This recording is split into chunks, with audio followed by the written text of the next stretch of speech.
Landing के अंतिम चरण में पहुंचा चंद्रयान-3।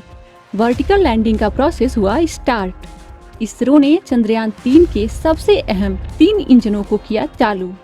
चंद्रयान-3 के सारे सेंसर्स हुए ऑन। यह सब हम आपको बताएंगे इस वीडियो के अंत तक।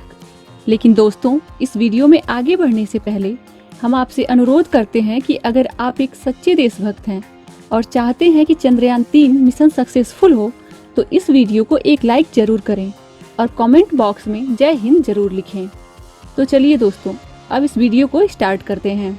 चंद्रयान-3 को लेकर इस वक्त की सबसे बड़ी और बिग ब्रेकिंग न्यूज निकलकर सामने आ रही है। दोस्तों, आप सुनेंगे तो खुशी से झूम उठेंगे। जश्न मनाने का समय आ गया है। इसरो ने चंद्रयान-3 को लेकर जो खबर दी है, उस पर हर भारतीय को गर्व होगा। चंद्रयान-3 के जिस पड़ाव को लेकर इतने दिनों से पूरी दुनिया इंतजार कर रही थी, अब सभी के इंतजार की घड़ी खत्म हुई। इसरो ने अभी अभी गुड न्यूज दी है।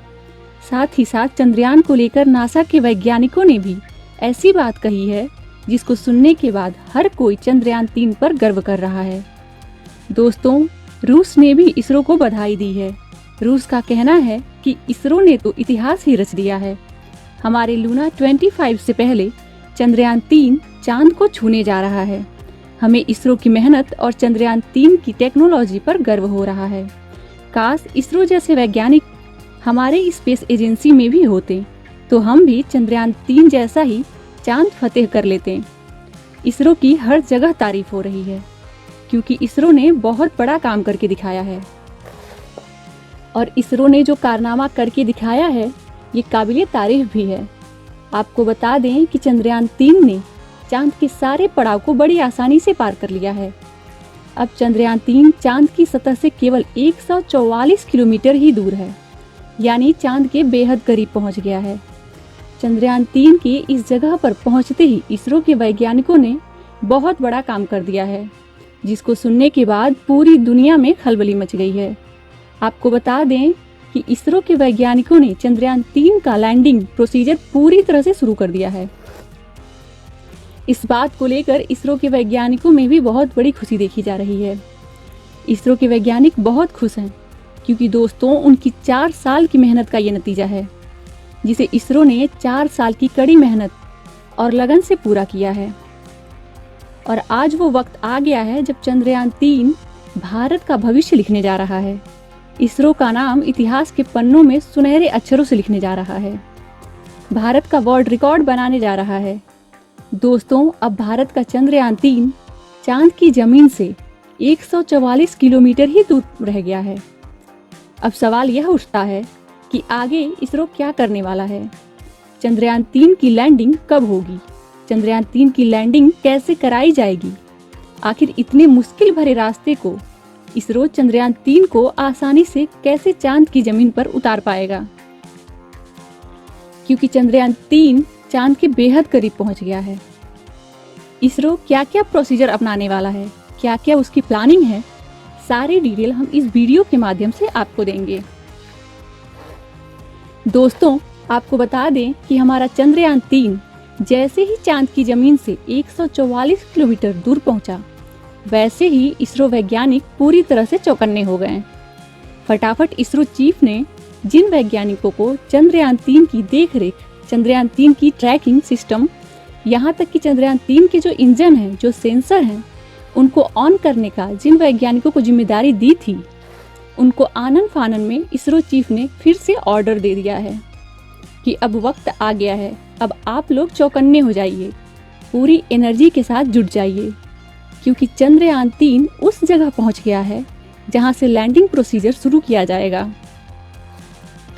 तो दोस्तों, तुरंत इसरो की टीम चौकन्नी हो गई और उन्होंने चंद्रयान-3 का 3 इंजन ऑन कर दिया। ये 3 इंजन काफ़ी महत्वपूर्ण हैं। इनको फाइनल स्टेज के लिए रखा गया था। अभी तक इन इंजनों को ऑन नहीं किया गया था। इन इंजनों का काम ये था कि जब लैंडिंग प्रोसीजर शुरू हो तब ऑन किया जाए, क्योंकि ये इंजन ही चंद्रयान-3 के बैलेंस को बनाएंगे, उसकी स्पीड को कंट्रोल करेंगे, ताकि चंद्रयान-3 चांद के जमीन पर आसानी से उतर जाए। आपको बता दें कि चंद्रयान-3 चांद के बेहद करीब पहुंच गया है। यानी 144 किलोमीटर ही दूर है। यहाँ से चंद्रयान 3 का ग्रेविटेशनल फोर्स काफ़ी स्ट्रॉन्ग हो जाता है। जैसा कि आपको बता दें कि चांद का जो ग्रेविटेशनल फोर्स है वो पृथ्वी के ग्रेविटेशनल फोर्स से 6 गुना कम होता है। यानी पृथ्वी का जो ग्रेविटेशनल फोर्स है वो ज़्यादा स्ट्रॉन्ग है और जो चांद का ग्रेविटेशनल फोर्स है वो कम स्ट्रॉन्ग है। इसलिए कोई भारी ऑब्जेक्ट अगर डायरेक्टली वर्टिकल डायरेक्शन में चांद की ओर मूव करती हुई अगर आ रही है तो उसकी स्पीड बहुत ज़्यादा बढ़ जाती है, क्योंकि यहाँ पर फ्रिक्शन काम नहीं करता है। इसलिए उसकी स्पीड को कंट्रोल करना बहुत बड़ा टास्क है। यही कारण है कि बहुत से ऐसे देश की स्पेस एजेंसियां जो अपने स्पेसक्राफ्ट को चांद की ज़मीन पर वर्टिकली लैंड नहीं कराती हैं, क्योंकि यहाँ पर रिस्क बढ़ जाता है। अब आपके मन में यह सवाल उठ रहा होगा कि आखिर इसरो ऐसा क्यों कर रहा है? इसरो को भी हॉरिजॉन्टल लैंडिंग करवाना चाहिए था। तो दोस्तों, इसके पीछे का कारण ये है कि इसरो चंद्रयान 3 को जल्दी चांद की ज़मीन पर पहुंचाना चाहता है, क्योंकि उसके पीछे लूना 25 लगा हुआ है। अगर इसरो ने थोड़ा सा भी देर किया तो लूना 25 चंद्रयान 3 से पहले चांद पर पहुंच जाएगा। इसलिए इसरो वैज्ञानिकों ने प्लान बनाया है कि हम चंद्रयान 3 को वर्टिकल लैंड कराएंगे। और चंद्रयान 3 के पास बेहद स्ट्रॉन्ग इंजन है, सेंसर्स हैं, रडार हैं, इसलिए किसी भी प्रकार की कोई दिक्कत नहीं होगी। हम आसानी से चंद्रयान 3 का वर्टिकल लैंडिंग करा लेंगे। इसलिए दोस्तों, इसरो के वैज्ञानिक इस नतीजे पर पहुंचे हैं कि अब हम चंद्रयान 3 का लैंडिंग प्रोसीजर ऑन कर देते हैं।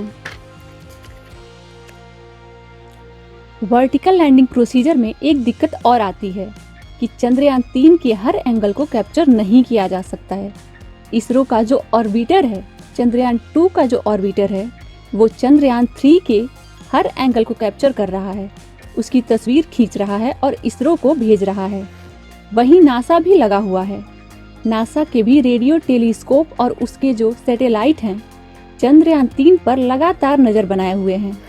लेकिन जब वर्टिकल चंद्रयान 3 की लैंडिंग कराई जाएगी तो दोस्तों, आगे का हिस्सा तो कैप्चर हो जाएगा, लेकिन चांद की तरफ जो एंगल होगा उस पर कैमरे की नज़र नहीं पड़ पाएगी। इसलिए ये हार्ड लैंडिंग मानी जा रही है।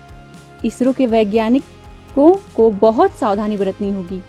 और एक तरफ नासा का यह भी कहना है कि इसरो चांद के उस पड़ाव पर पहुंच गया है जहां से अगर इसरो चाहे तो 2 घंटे में चंद्रयान 3 को चांद पर उतार सकता है। इसरो जो प्रोसेस अपना रहा है, इस प्रोसेस से चाहे तो फटाफट चंद्रयान 3 को चांद की ज़मीन पर उतार सकता है। दोस्तों, वर्टिकल प्रोसेस से किसी भी स्पेसक्राफ्ट को चांद की ज़मीन पर उतारा जा सकता है। हॉरिजॉन्टल प्रोसेस में समय ज़्यादा लगता है लेकिन रिस्क कम होता है, लेकिन वर्टिकल में रिस्क ज़्यादा होता है। लेकिन इस समय इसरो के पास कोई और चांस नहीं है, क्योंकि अब इसरो अपने प्लान बी पर चल रहा है। प्लान बी के तहत ही ये सारी चीज़ें की जा रही हैं। अब दोस्तों, इसरो के वैज्ञानिक नासा से मदद ले रहे हैं, क्योंकि नासा के बहुत सारे स्पेसक्राफ्ट अभी भी चांद की ज़मीन पर मौजूद हैं, जिंदा भी हैं।